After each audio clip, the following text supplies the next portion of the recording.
Hi guys! So we are going to unbox my new Arab perfumes.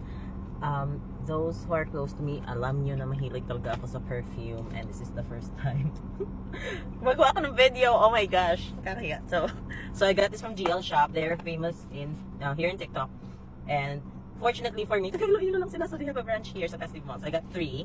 These are all blind buy. So, by the way, tina-target ko yung Giza perfume. It's super expensive. I'll try purchase one. So, we'll open the small ones. So, sana yung malalaki para cute ka. Ito lang meron. Okay. Ano ba ito is?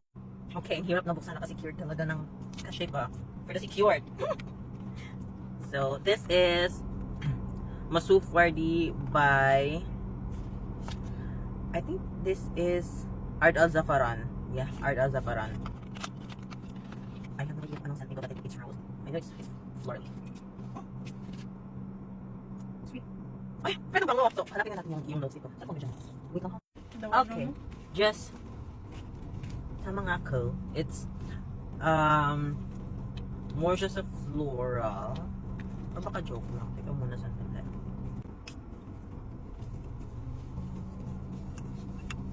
Yeah, may amoy lychee talaga siya. And I hate lychee! Pero in a good way. It's lychee in a good way. So, yeah. So, hindi pa ako marunong mag-review nito. Practice. Okay, again, this is Masuf Wardi by Art Al Zafaran. Next is Bint Huran. This is by Art Al Zafaran also. Yep. So, this is vanilla. These are all vanilla scents, so that's what I know for sure. But uy, may amoy siya. Kaamoy niya yata. Kaamoy niya yung dalal. Vanilla.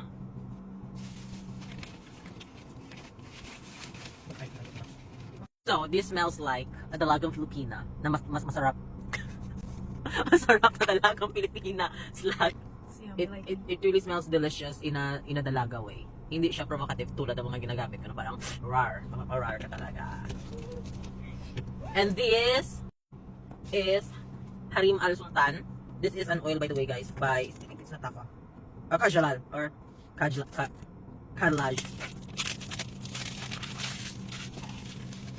Ito na, open ko siya initially. So, what's inside the box is, oh my god,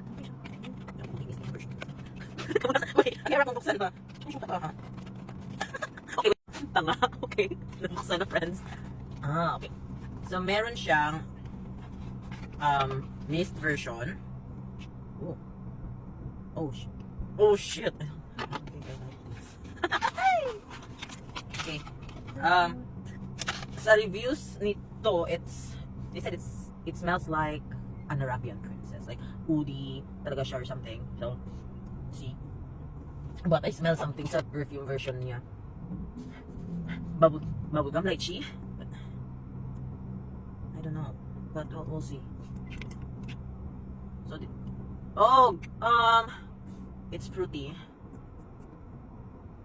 Parang air freshener yun na amoy ko dito as in. At saka yung air freshener ko, cherry, ano, but alam mo yung air freshener ng mga taxi? Ng old, ng mga tito vibes.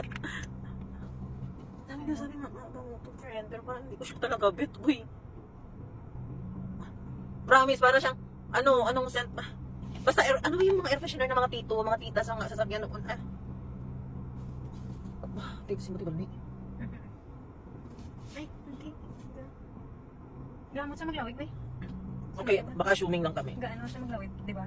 So, yung ano niya, yung first, Hindi sa pagano, sa dayo gawa. first smell mo, pero promise guys, yung first impression talaga, air freshener talaga. So, rating these 3, ang favorite ko out of the 3 is Bint Al Huran, or Bint Huran. Yes. Ano siya, it's sweeter, more siya on, almost near sa gourmand sign, but it's not gourmand, it's just sweet with strong vanilla flavor. This one has vanilla also, but it's, what do you call this? It's floral. May rose dito. And this one, I can't describe. Basta alam ko lang, air freshener tawag ko dito. Air freshener, first impression. But now that it's drying down, okay naman siya, but it's just not my DNA. Yung sa akin talaga is gourmand. Anything that has strong vanilla sweet. This is more tita vibes. Super feminine vibes. So, just not my DNA.